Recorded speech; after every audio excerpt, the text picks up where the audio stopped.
Alam mo ba na noong unang panahon, hindi basta-basta pwedeng bumiyahe ang mga Pilipino kahit sa karatig lalawigan lang, at ang pasaporte na hawak natin ngayon ay dumaan muna sa mahabang kasaysayan bago naging simbolo ng kalayaan ng bansa.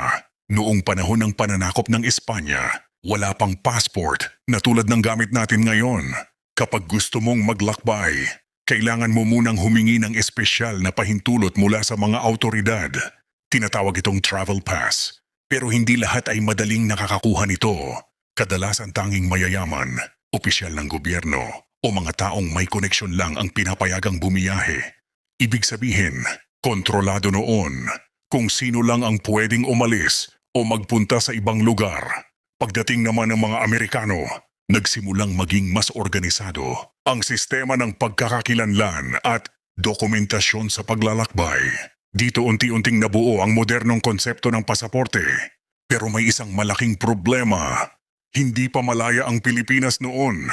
Kaya kahit Pilipino ang may hawak ng dokumento, nasa ilalim pa rin ito ng autoridad ng Estados Unidos. Wala pang sariling pagkakakilanlan ang bansa sa mata ng buong mundo. Pero nagbago ang lahat noong 1946. Nang tuluyang makamit ng Pilipinas ang kalayaan, nagsimula ang opisyal na paggamit ng Philippine Passport.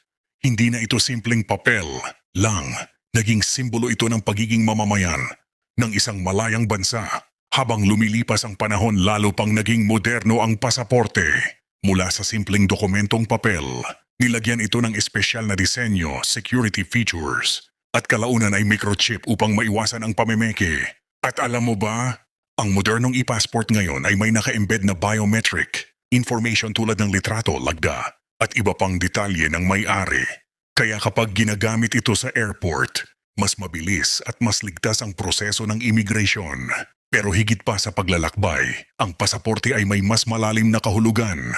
Ito ay simbolo ng kalayaan, pagkakakilanlan, at karapatan ng bawat Pilipino na makapaglakbay sa anumang panig ng mundo habang dala ang pangalan ng Pilipinas.